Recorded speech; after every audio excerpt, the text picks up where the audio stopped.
আমি কি করে খাবো? আমি ব্যবসা করবো, না আমি চাকরি করবো, না আমি যৌন পেশা করবো, নাকি আমি ডাক্তারি করবো? এখন তো ব্যক্তিগত আমার ব্যাপার।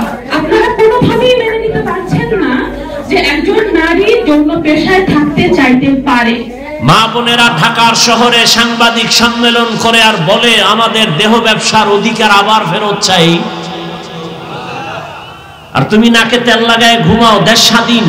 আমি ঢাকায় বলেছি মুসলমানের সন্তান সেদিন নাকে তেল লাগায় ঘুমাবে যেদিন এদেশের পরতে ময়দানে গ্রামে গঞ্জে কোরআনের বয়ান চলবে, কোনো বেনামাজি সুদখোরের অনুমতি নিতে হবে না।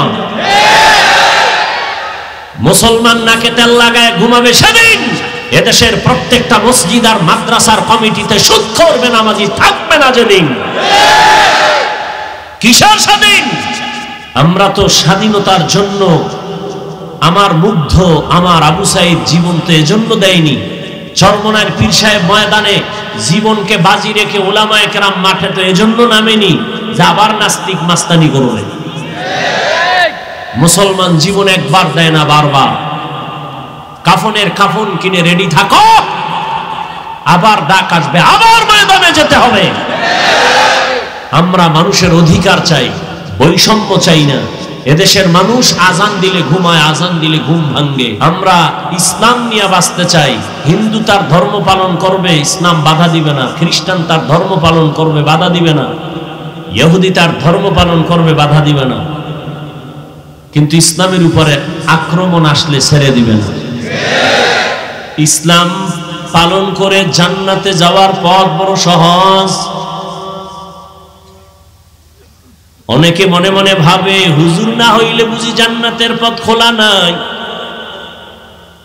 আলেম না হইলে বুঝি জান্নাতের পথ খোলা নাই। না, আমি এখানে আলেম হইয়া বয়ান করে যে পুরস্কার আল্লাহর থেকে পাবো, আপনারা আলেম হন নাই, আপনারা সহযোগিতা করেছেন, টাকা পয়সা দান করেছেন, আল্লাহ আপনাদেরও সেই পুরস্কার দান করবেন।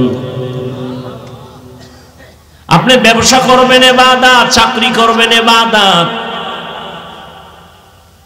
তবে মন গড়া না। দুইটা শর্তের বিনিময়ে জীবনে যা করবেন সব ইবাদত। আল্লাহ এই কথা বলে না দুনিয়াদারি বাদ দিয়া শুধু জিকির করো, তেলাওয়াত করো, নামাজ পড়ো না।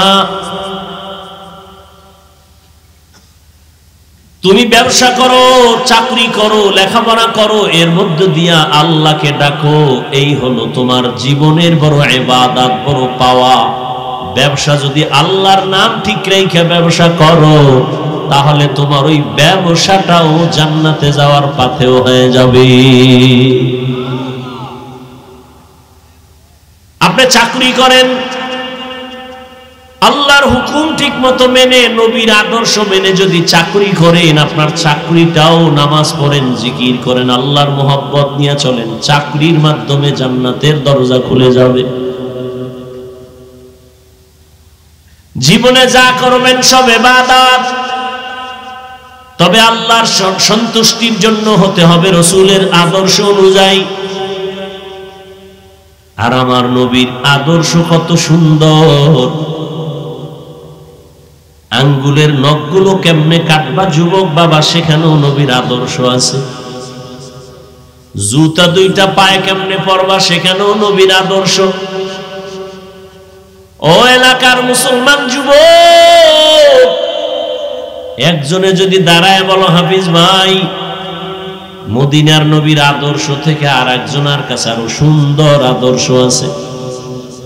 আমি সবার সামনে আল্লাহর জাতের কসম করে বলি, যদি প্রমাণ করতে পারো আমি নবীরটা বাদ দিয়ে তারটা গ্রহণ করব, পারবা? কেউ যদি দাঁড়ায় বলো মদিনার নবীর আদর্শ থেকে শেখ মুজিবুর রহমান সাহেবের আদর্শ অনেক সুন্দর, আমি নবীরটা বাদ দিয়া শেখ সাহেবেরটা নিব। কেউ যদি বলতে পারো নবীর আদর্শ বাদ দিয়া জিয়াউর রহমান সাহেবের আদর্শ অনেক সুন্দর, আমি নবীরটা বাদ দিয়া তারটা নিব, কিন্তু পারবা? শুধু কি তাই? জমিনের মধ্যে গণতন্ত্রের বাজারজাত করেছে আব্রাহাম লিঙ্কন, আরো কত কত আদর্শ, মাও সেতুনের আদর্শ, লেনিনের আদর্শ, কার্ল মার্ক্সের আদর্শ। এক কথায় জবাব, দুনিয়ার সবার আদর্শগুলো না পাক, একমাত্র মদিনাওয়ালা নবীর আদর্শই হলো পাক। ইমামুল আউয়ালিন আল আখিরিন বহরে সাদকা রাহমাতাল লিল আলামিন সাইয়্যিদুল কাউনাইন খাতুমুল মুরসালিন আখির মাবুদ ফখরুল আউয়ালিন। মন গড়া ইবাদত কার আদর্শে? দেখছেন, এইমাত্র বললাম। এই জন্য আমি সব জায়গায় বলি, বয়ান বক্তার এলেমের হেডোমে হয় না, বয়ান বক্তার আমলের বাহাদুরিতে হয় না, বয়ান সম্পূর্ণটাই ভালো হওয়া নির্ভর করে শ্রোতাদের আকর্ষণ আর অন্তরের মহব্বতের উপর। জানি না আপনাদের অন্তরের কি অবস্থা, এখানে কি বয়ান হবে, কয়টা কথা হবে, সব বাজেট আসমান থেকে করা আছে। বাকি আপনাদের অন্তরের মহব্বত আর আকর্ষণ কি, আল্লাহু আ'লাম। কার আদর্শে ইবাদত হবে? রহমতের নবীর আদর্শ আল্লাহর সন্তুষ্টির জন্য। এমন একজন নবী আমার, যার আদর্শ নাই বলতে কোনো কাজ নাই। বান্দা তুমি একটু পানি পান করবা পিপাসা নিবারণের জন্য, সেখানেও নবীর আদর্শ। নবীর আদর্শ মেনে পানি পান করো, ইবাদত। নবীর আদর্শ মতো জুতা পরবা, ইবাদত। দুনিয়াতে এমন কোন ব্যক্তির আদর্শ খুঁজে পাবা না যেখানে পানি পান করার নিয়ম আছে। আছে? গণতন্ত্রের মধ্যে পানি পান করার নিয়ম আছে? রাজতন্ত্রের মধ্যে, প্রজাতন্ত্রের ভেতরে নাই। রহমতের নবী সব ধরে ধরে শিখাইছেন। আমি পানি পান করি, তুমিও পান করো আমার পিপাসা নিবারণের জন্য, তুমি তোমার পিপাসা নিবারণের জন্য। হে যুবক, তুমি পানির একটা বোতল যখন পেয়েছো, সেকেন্ডের আগে তোমার বাম হাত দৌড় দিছে, আর আমি বান্দাও পানি পান করার জন্য বোতল সামনে, আমার ডান হাত দৌড় দিছে। তুমি বাম হাতে বোতল দইরা এরপরে বাম হাতে পানি টান মারলা, আধা লিটার নাই, এক টানে শেষ। আমিও পানি আধা লিটার নিলাম, তবে আমি এক টানে পান করি নাই, আমি 3টা ধাপ দিয়া পান করলাম 3 শ্বাসে। আমারটা ইবাদত, তোমারটা ইবাদত হয় না কেন? নবীর আদর্শ নাই। জুতা তুমিও পরো, আমিও পরি, আমরা জুতা ছাড়া। কিন্তু তোমার তো চিন্তা নাই, আমি তো জুতা পরার সময় ইবাদত হিসাবে পড়ি। কেমনে? কয় ডান জুতার মধ্যে ডান পাও আগে ঢুকাইবা সুন্নত, এরপরে বাম জুতায় বাম পা ঢুকাইবা সুন্নত। কোন পা আগে ঢুকলো? এবার দোনো পাও যখন ঢুকছে দাঁড়াও, এবার প্রথম কদম দিবা ডান পা দিয়া, সুন্নত। তুমিও জুতা পইরা চলো, আমিও চলি, কিন্তু তোমার ইবাদতের চিন্তা নাই, আমি ইবাদত হিসাবে চলি। এরে আল্লাহর গোলাম, বাথরুমে যদি যাও নবীর তরিকা মানিয়া, ওখানের সময়টাও আল্লাহ পাক নেক দ্বারা পরিবর্তন করবেন। যদি ইবাদত হয় নবীর তরিকায় যাও। বাথরুমে তুমিও যাও, আমিও যাই, নাকি আমগো হুজুর গো বাথরুম নাই? তুমিও বাথরুমে যাও, আমিও যাই, কেমনে ব্যবধান? তুমি কোন পাও দিয়া ঢুকছো খবর নাই, আর আমি ঢুকার আগে দোয়া পড়েছি, বাম পা দিয়া ঢুকছি। ভুলে যদি ডান পাও দৌড় দিয়া গেছে, আবার ব্যাক করছি, আবার নতুন করে বাম পা দিয়া ঢুকছি। নবী বলছে খালি মাথায় খালি পায়ে ঢুকবি না বাথরুমে। আর বাথরুমে যাইয়া কেমনে বসবি নবী শিখাইছেন। বাথরুমে যখন বসবা হাঁটুর উপরে যেন কাপড় উঠে না যায়, আর বাম পায়ের উপরে ভর করে বসবা। দোয়া পইরা ঢুকবা, কারণ বাথরুম হলো শয়তানের আড্ডাখানা। টুপি ছাড়া ঢুকবা না, মাথা খালি রাখবা না, হয়তো একটা কাপড় দাও, গামছা দিয়ে ঢুকো। খালি মাথায় ঢুকবা না, খালি পায়ে ঢুকবা না, দোয়া পইরা ঢুকবি। বাথরুমে কোনো দুর্ঘটনা হবে না। অনেকে বাথরুমে দুর্ঘটনা হয় না। আর জুতা পরার টাইম আছে, নিম্নচাপ শুরু হয়ে গেছে। দরজা খুলে রাখা আগেই যেই তেলে খাইছে গরুর মতো হাঁটে আর চাটে। আল্লাহ হেদায়াত দান করেন। রহমতের নবীর আদর্শ মতে বাথরুমে যাও ইবাদত, ব্যবসা করবা ইবাদত। নবীর আদর্শে কেমনে ব্যবসা করব? দোকানে বড় করে লেখো বিক্রি করা মাল অবশ্যই ফেরত নেওয়া হয়। যদি লেখো ফেরত নেওয়া হয় না, বুঝা গেল তুমি ধোঁকাবাজ। ধোঁকাবাজ আল্লাহর ইবাদত করে না, মানুষকে ধোঁকা দেয়। নবীর তরিকায় ব্যবসা করো, কাস্টমারের সাথে কখনো ভুলেও মিথ্যা কথা বলবা না। তুমি একটা লুঙ্গি কিনে আনছো ঢাকা থেকে, বানসারামপুর বাজারের দোকানে কিনছো 150 টাকা, দোকান পর্যন্ত আসতে আরো লাগছে 20 টাকা খরচ। কাস্টমার যদি বলে ভাই লুঙ্গি কিনছেন কত, তুমি যদি বলো 120 বা 150 বা 170, 20 টাকা যে খরচ এটাকেও তুমি কিনার মধ্যে মিলাইছো, হালাল নাই, হারাম হয়ে গেছে। আর যদি বলো না আমি 150 টাকা লুঙ্গি কিনছি, 20 টাকা খরচ, তুমি আমারে 30 টাকা লাভ দাও, ওই কাস্টমার মরণ পর্যন্ত তোমারে ভুলবে না। 2 টাকা বেশি লাগলেও তোমার কাছে আসবে, কারণ লোকটা মিছা কথা কয় না। আবার লুঙ্গি নিয়ে কয় ভাই ফেরত নেও, টাকা দাও। কেন টেনো নাই? নেও, টাকা ফিরায় নাও, লুঙ্গি ফিরায় দাও। নবী বলেন ওই যে লুঙ্গি ফিরায় রাখছো, টাকা ফিরায় দিছো, লোকটা খুশি। তুই কি পাইলি? তুই ওই লুঙ্গিটা দান করলে যেই সওয়াব, ওই সওয়াব আল্লাহ তোরে দিয়ে দিবে। আর কি বরকত ব্যবসায়ীর জন্য। নবী বলেন আত-তাজিরু সুদুকুল আমিন মা'আন নাবিয়্যিনা ওয়াস সিদ্দিকিনা ওয়াস শুহাদা। কিয়ামতের দিন আমি নবীর সাথে তুমি জান্নাতে থাকবা। দেখছেন নি ভাই, ব্যবসা করে কি জান্নাতে যাওয়া যাবে না? রাস্তা নাই? তুমি করো আকাম, তো কেমনে জান্নাতে যাবে? 1 নাম্বার 2 নাম্বার সব উল্টা পাল্টা করে ফেলো। মানুষের সাথে মিথ্যা তো কয়, আবার কসমও খায় মিথ্যার উপর। আল্লাহ হেদায়াত দান করেন। ভাঁজ কইরা পাইকারি নিয়ে আসছেন, দোকানে হিসাব মিলায় দেখে একটা কাপড়ের মাঝখানে ছেঁড়া, কাপড়টা আলাদা রাখছে চিহ্ন দিয়া। কর্মচারীরে কইছে এই কাপড়টা যদি কেউ নিতে চায় বইলা দিস, একটু ছিদ্র আছে, টাকা কিছু কমায় নাও। লোকে কাপড় নিয়ে গেছে, ওই ত্রুটি যে ছিল এটা বলতে মনে নাই। ইমাম আবু হানিফা আয়েশা কয় কাপড়টা কই? কয় বিক্রি হয়ে গেছে। বলছিলানি কাপড়ে ঝামেলা আছে? কয় মনে নাই। এবার টাকা দিয়া লোক নামায় দিছে, বাজারে এলান করো আবু হানিফার দোকান থেকে কে একটা লুঙ্গি নিছো অমুক দিন, তাড়াতাড়ি কাপড় ফেরত দাও, তোমার কাপড়ের মধ্যে সমস্যা আছে, টাকা কিছু ফেরত পাইবা। এইটা বইলা বইলা বাড়ায়। এর নাম হলো আল্লাহর ভয়, তাকওয়া, এর নাম ইবাদত। এজন্যই তো আবু হানিফার নাম সারা দুনিয়া জুড়ে স্মরণ হয়। লাকাদ জানাল বিলাদা ওয়া মান আলাইহা ইমামুল মুসলিমিনা আবু হানিফা।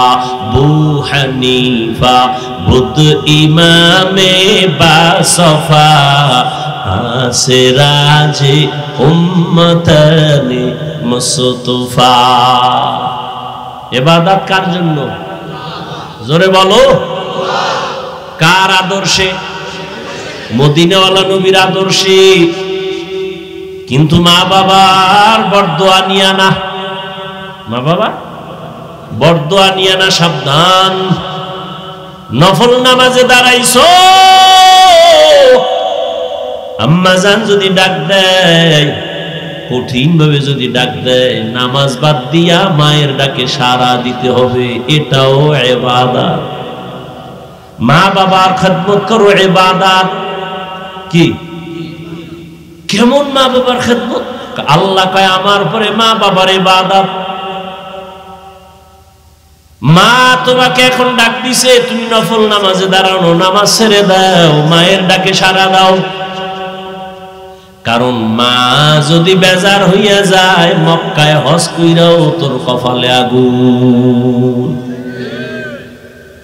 আল্লাহর এক বান্দা আবেদ যুবক এমন ইবাদতে মজা পাইছে,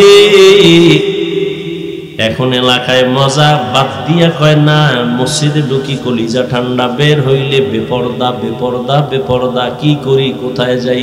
আল্লাহরে এমনি নিরেট ভাবে নির্জনে নিরিবিলি ভাবে আল্লাহর ইবাদত কেমনে করি কি করি মাথা ঘুরায় ঘুরায় সিদ্ধান্ত নিল বাড়ির পাশে পাহাড় আছে, ওই পাহাড়ের মধ্যে যাইয়া আমি পাহাড়ের উপরে একা একা ইবাদত করব।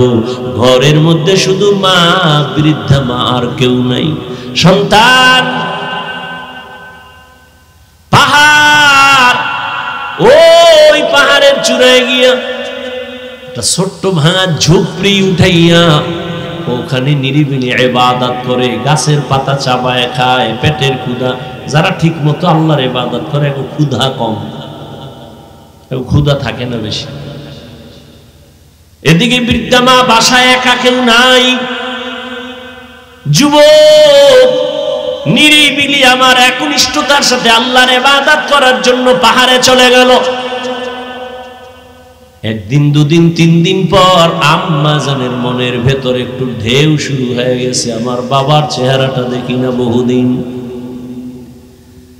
মনে মনে চিন্তা করে সন্তান আমার আল্লাহর ইবাদতে এমন মজা পেয়েছে, ওই পাহাড় থেকে আর ঘরে আসবে না। মায়ের মনে মানায় না। আম্মা জান চিন্তা করে কি করি, বাবার চেহারাটা না দেখলে কলিজা ঠান্ডা হয় না। সন্তান বড় পীর, কিন্তু মায়ের কাছে হাফিজুর রহমান। কি সন্তান বড় এমপি সাহেব, মায়ের কাছে না তুমি কিসের এমপি, তুমি তো আমার ওই সন্তান। মায়ের কাছে পীর নাই, এমপি নাই, কোনো মর্যাদা নেই, ঠিক নি? আর মা নাম দইরা ডাকে, আপনারা মানে নাম দইরা ডাকলে আমি বলার আগে সবাই বলবে তুই বেয়াদব। কিন্তু আম্মা জান যখন নাম দইরা না ডাকবে তখন বড় কষ্ট লাগে। আর আম্মা জান যখন নাম দইরা ডাক দেয় কলিজা ঠান্ডা হয়ে যায়, বড় মায়ায় ভরে যায়। যত বড় হই না কেন আমি তো মায়ের কাছে একটা সন্তান। আম্মা জানের কাছে কোনো কোয়ালিটি নাই, সব কে পা ভাঙ্গা, কে খারাপ। আম্মা জানের কাছে বরং খারাপ সন্তানটাই বড় আদরের। যেই সন্তান হাঁটতে পারে না ওই সন্তানের প্রতি মা দুর্বল, যেই সন্তান অসুস্থ ওই সন্তানের প্রতি মা বেশি দুর্বল। মায়ের অন্তর এটা বুঝানো যাবে না, একটা সন্তানের প্রতি মায়ের কি মায়া। মা যে সন্তানের জন্য কেমন আসে, সন্তান যদি এই পরিমাণ মায়ের জন্য পাগল হইতো জীবনে সংসার করতে পারত না। ওই আল্লাহর বান্দা চলে গেল পাহাড়ের চূড়ায়, কিন্তু মায়ের মনে মানে না। কই আমার কলিজার টুকরা, বাবার চেহারাটা দেখবো, না হয় কলিজা ঠান্ডা হবে না। বৃদ্ধা মা চিন্তা করে সিদ্ধান্ত নিল, যেহেতু আমার সন্তান ইবাদতের মজা পাইয়া আসবে না, আমি দেখা করার জন্য যাব। এবার সকাল 10টা, সূর্য উপরে উঠছে, তাপ আসতেছে। মা বৃদ্ধা মানুষ হেঁটে হেঁটে হেঁটে হেঁটে পাহাড়ের কিনারায় গিয়া হাজির। রহমতের নবী ওই মহিলা কেমনে পাহাড়ের উপরে তাকাইয়া সন্তানের ডাকছে, নবী সাহাবাদেরকে ওইভাবে দেখায়। সূর্যের আলো যখন পড়ে তখন উপরে তাকাইলে হাত দিয়ে একটু পর্দা দেওয়া লাগে চোখের উপর, না? নবী এইভাবে দিয়া দেখাইতেছে ওই মহিলা।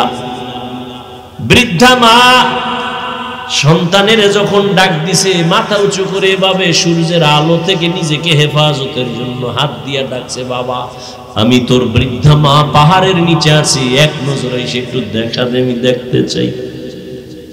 মায়ের ডাক পাহাড়ের চূড়ায় সন্তানের কানে চলে গেল। কিন্তু এমন সময় মা ডাক দিছেন যেই সময় সন্তান নামাজের মধ্যে দাঁড়ানো, সন্তান চিন্তায় পড়ে গেল আমি কি আল্লাহর ইবাদতের মধ্যে মগ্ন থাকব নাকি মায়ের ডাকে আমি ইবাদত নামাজ সাইরা সারা দিব। সন্তান কতক্ষণ ভেবে চিন্তা করলো, না আমি মায়ের ডাকে সারা দিব না, আমি আল্লাহর মোহব্বতের নামাজেই দাঁড়ায় থাকব। বৃদ্ধা আম্মা জান কিছুক্ষণ কষ্ট পাইয়া এরপরে বাড়ি চলে গেলেন। বাড়ি গেছে, মনে একটু কষ্ট, না আর আসবো না। বাড়ি যখন গিয়া রাতে শুইয়া গেছে তখন আর মনেরে মানাইতে পারে না। আরে বাবা, জীবনে তো দেখছি আব্বাজান পাশে ঘুমায়, আম্মাজান শুয়া শুয়া কান্না করে রাতের গভীর। আব্বা বলে, কাঁদো কেন হে বিবি? মনের দুঃখে কান্দি। কি তোমার দুঃখ? বলে, আজকে 1 সপ্তাহ হইছে সন্তান আমারে মা বলে ডাকে না। কেন তোমারে মা বলে ডাকে না? একটা অন্যায় করছে, আমি ধমক দিছি, রাগ কইরা আমারে মা কয় না, ঘরে আয় খানা খায়, কিন্তু আমার দিকে তাকায় না। আব্বাজান কয়, বিবি তুমি আরামে ঘুমাও, সন্তান আজ না কাল ভুল বুঝা তোমার কাছে ফিরে আসবে, খানা খাও, ঘুমাও। আম্মাজান কাঁদে আর কয়, স্বামী আমার, আমি যত চেষ্টা করি ঘুমানোর আমার চোখে ঘুম আসে না। যতবার আমি খানার প্লেট নেই আমার একটা লোকমাও মুখে যায় না। আমার কাছে ঘুমের থেকে খানার থেকে সন্তানের মা ডাকে বড় মজা পাই। সন্তান আমারে যখন একবার মা বলে ডাক দেয়, সন্তান একবার যখন আম্মু বলে ডাক দেয়, আমি মায়ের কলিজাটা ঠান্ডা হয়ে যায়। তুমি আমারে যদি 10 তলা বিল্ডিং লেখা দাও আমার মনে শান্তি নাই, কিন্তু আমার সন্তান একবার যদি আম্মু বলিয়া ডাক দেয় মনে হয় যেন আমি দুনিয়ার বাদশা হয়ে গেছি। ও সন্তানেরা, কেমনে বুঝবি মায়ের কলিজার বড় ব্যথা? তোমারে আমারে মা বড় বানাইতে গিয়া কত রাত ঘুমাতে পারে না, খানা খাইতে পারে নাই। ওই মা নিজের জীবনটাকে উৎসর্গ করে দিয়া জীবন কষ্টে কষ্টে কাটাইছেন। ওই মা এই ময়দানে আসরে বাবা, মোনাজাতের পরে অনেকে বাড়ি যাইবা, অনেক সন্তান গিয়া মাকে ডাক দিবে, আম্মু আমি ওয়াজের থেকে আইছি, দরজা খুইলা দাও। আর একদল বান্দা আছে ওদের মা নাই, জীবনে আর কোনোদিন একবার মা বলে ডাক দিতে পারবে না। ওদের কলিজায় এমন আগুন দাউ দাউ করে জ্বলবে, জীবনে আর মা বলে ডাক দিতে পারবে না, বাবা বলে ডাক দিতে পারবে না। ওদের কলিজা বড় ব্যথা। ওরে যার মা নাই সে বুঝে মা কত বড় রত্ন। ওই মা ঘরের মধ্যে শুইয়া আবার চিন্তায় ভরে গেল, আর একবার যাই সন্তানের কাছে, আর একটা ডাক দেই, দেখিনি বাবা এসে একটু আমারে দেখা দেয়, চেহারাটা দেখলে আমার শান্তি লাগবে। মা আবার পরের বার নিয়ত করে রওয়ানা। ঠিক ওই সূর্যের গরমের সময় আম্মা জান কপালের উপরে হাতটা রাইখা আবার পাহাড়ের দিকে তাকায়, বাবা আমি তোর মা পাহাড়ের নিচে আসছি, একটা নজর দেখে যা। আজও সন্তান নামাজের মধ্যে দাঁড়ানো, সন্তান আজও চিন্তা করে নামাজ ছাড়বো নাকি মায়ের ডাকে সাড়া দিব। সিদ্ধান্ত নিল না, নামাজ ছাড়বো না, মায়ের ডাকেও সাড়া দিব না। মা আজও কষ্ট পাইয়া চুপ বাড়ি চলে যাইতেছে, আর বলে আর আমি আসবো না, গেলাম। কিন্তু বাড়ি যাইয়া মায়ের মনে মানায় না, আবার আগুন জ্বলা উঠছে। একটা নজর না দেখলে কলিজা ঠান্ডা করা যায় না। তৃতীয়বারের মতো নবীজি বলেন ওই মহিলা আবার রওয়ানা। বাচ্চাটার কিনারায় পাহাড়ের পাদদেশে গিয়ে আবার আওয়াজ দিছে, বাবা আমি শেষবারের মতো আসছি, একটু নাইমা আয়, আমি মা তোর একটু মন ভইরা দেখি। আজও সন্তান নামাজে দাঁড়ানো, একবারও জবাব দেয় না, নামাজও ছাড়ে না। এতদিন মা কিন্তু কষ্ট পাইছে ঠিক, কিন্তু মন খুইলা কিছু বলে নাই। আজকে শেষবারের মতো মা যখন বাড়ি যায় আসমানে হাত উঠাইয়া হালকা একটা কথা বললেই ফালাইছে, ও আল্লাহ আমার সন্তান এমন ইবাদত করে যে আমার একটু দেখার সময় হয় না। কি বলবো, মনের দুঃখ, তোমার কাছে একটা দাবি, ওরে জিনাকারিনী মহিলার চেহারা না দেখাইয়া মরণ দিবা না। জিনাকারিনীর মহিলার চেহারা দেখাইও, এটা একটা গুনাহ হইল তোমার জন্য, এটা গুনাহ। সারা রাত মহিলা দেখো, মোবাইলে বেগানা দেখো, তোমার জন্য এটা গুনাহ না, কিন্তু ওই সন্তানের জন্য মায়ের এটা বিশাল বরদোয়া। জিনাকারিনী মহিলার চেহারা না দেখাইয়া মারবা না। আরশে আজিমে মায়ের কথা কবুল। মা চলে গেছে না, আর মা ফেরত আসেন না। এদিকে মায়ের দোয়া কবুল। এলাকায় সবাই বলতেছে পাহাড়ের উপরে আমগো বড় বুজুর্গ, এত বুজুর্গ যার জীবন যাবে ইবাদত থেকে আলাদা হবে না। এক সুন্দরী রূপসী মহিলা বলে, তুমগো বুজুর্গ অনেক টাইট। বলে হ্যাঁ। আমার সামনে টিকবে না। যাও, টিকবে। মহিলা এবার চুপে চুপে পাহাড়ে উঠছে। উঠা যুবকের সামনে, যুবক নামাজে দাঁড়ানো, চোখ বন্ধ। ওই যুবতী সুন্দরী জাহান্নামী নারীটা যত অপকৌশল করা প্রয়োজন করছে, কিন্তু যুবকের নজর নিতে পারে নাই। ওই মহিলা ব্যর্থ হইয়া পাহাড়ের নিচে নাইমা পার্শ্বে একটা চেটিয়াল খোলা ময়দান, ওখানে এক রাখাল বকরি চড়ায়, ওই রাখালের সাথে গিয়ে জিনা করেছে। জিনার কারণে একটা গর্ভে বাচ্চা চলে আসছে। বাচ্চা আসার পর ওই জাহান্নামী নারী বাচ্চাটা দুনিয়াতে আসা পর্যন্ত চুপ। বাচ্চা যেদিন দুনিয়াতে আসছে, বাচ্চাটা কোলে নিয়া এলাকায় ঘুরে আর কয়, এই তোদের বুজুর্গের কি হালাত জানুনি? কয় কি? এই যে আমার সাথে জিনা করছে সেই বাচ্চা। তোদের বুজুর্গ জিনা করছে আমার সাথে, সেই অবৈধ বাচ্চা। এই কথা শুই না এলাকার মানুষ সব গরম। এত মোহাব্বত করি হুজুরের, এত ভালো জানি বুজুর্গ এই অন্যায় যদি করে তো আর দেরি করে লাভ নাই। লাঠি নিয়ে সবাই চলে গেল পাহাড়ে। ভাঙা ইবাদতের ঘরটারে ভেঙ্গে যখন ওই আল্লাহর বান্দা যুবক আবেদের গায়ে একটু টাচ করছে, যুবক বলে, খবরদার টাচ করিস না। কি হয়েছে বলো? বলে, তোমার বুজুর্গি শেষ, মহিলার সাথে তুমি জিনা করেছো। যুবক বলে, আল্লাহর কসম আমি কারোর সাথে জিনা করি নাই। কে বলেছে? বলে, মহিলা জিনার দ্বারা বাচ্চাও হয়েছে। তাই আমার সামনে বলতে পারবে নি? কয় পারবে। কয় নিয়ে আসো। ওই যে মায়ের বরদোয়া, জিনাকারিনী মহিলার চেহারা না দেখাইয়া কবরে নিও না। ওবার এলাকার মানুষ চলে গেল। ওই নষ্ট নারীটারে বাচ্চা সহ নিয়ে পাহাড়ের নিচে আসছে। এবার ডাকে, বুজুর্গ নিচে আও। বুজুর্গ নজর করে দেখে অনেক মানুষ হাতে লাঠি, ওই জিনাকারিনী মহিলা বাচ্চা নিয়ে দাঁড়ানো। ও করছে কি?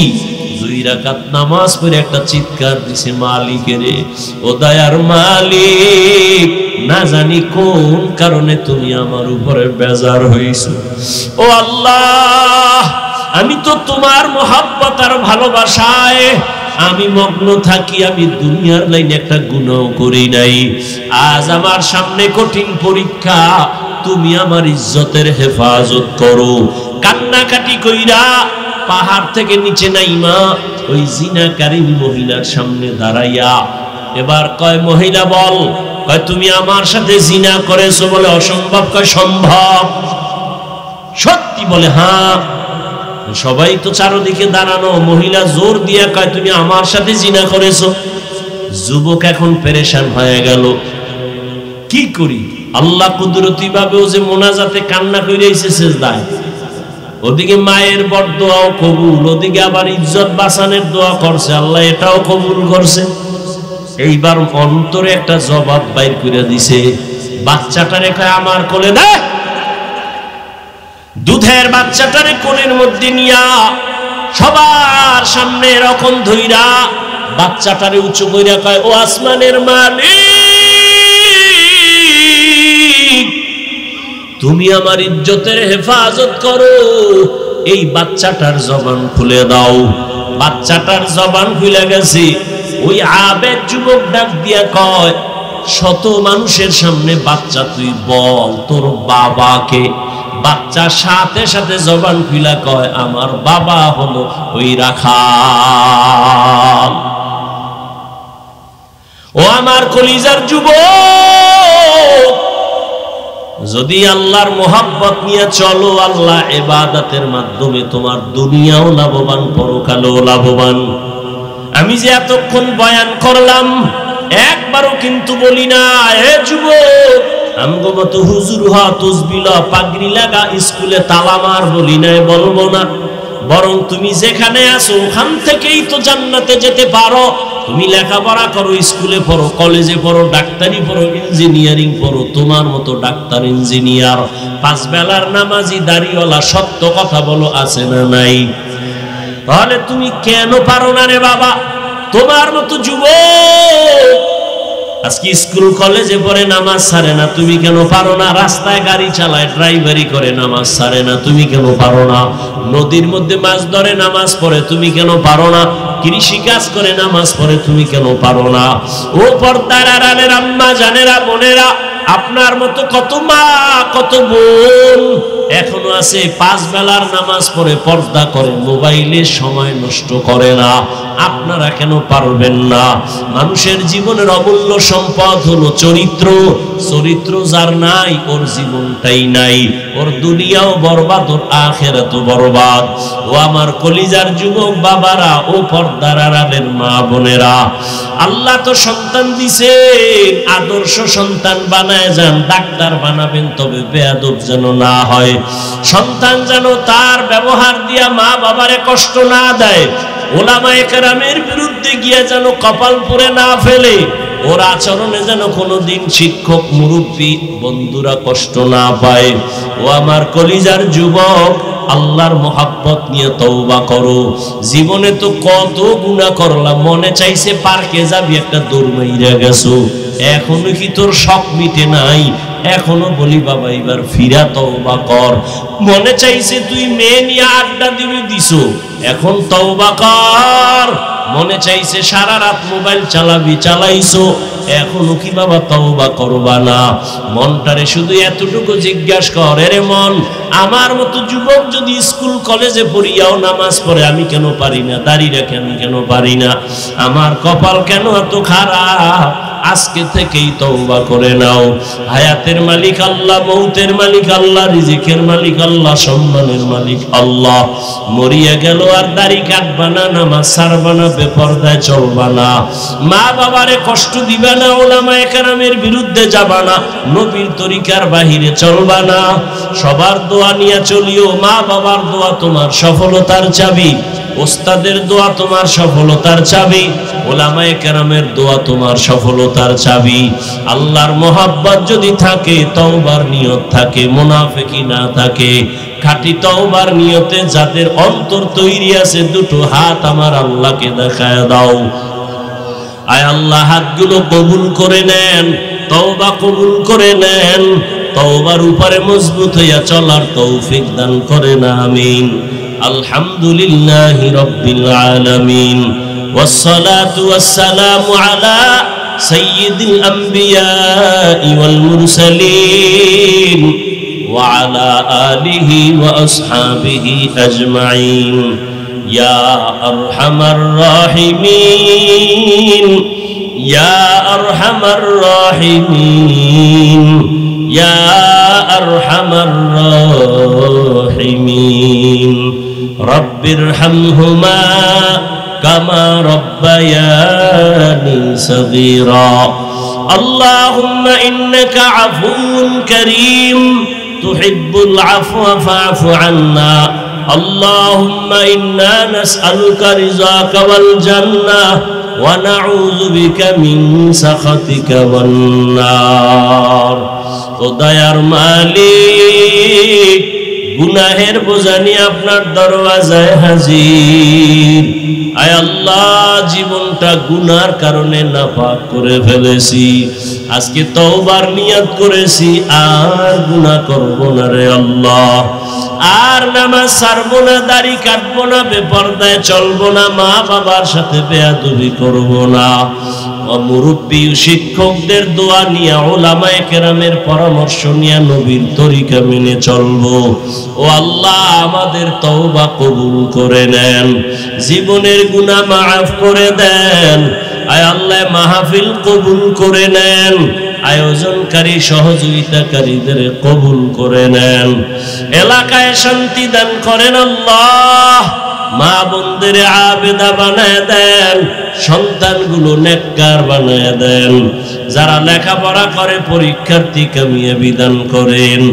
সমস্ত মাদ্রাসাগুলো কবুল করে নেন, মসজিদ কবুল করে নেন, অন্যান্য শিক্ষা প্রতিষ্ঠান নবীর আদর্শে কবুল করে নেন।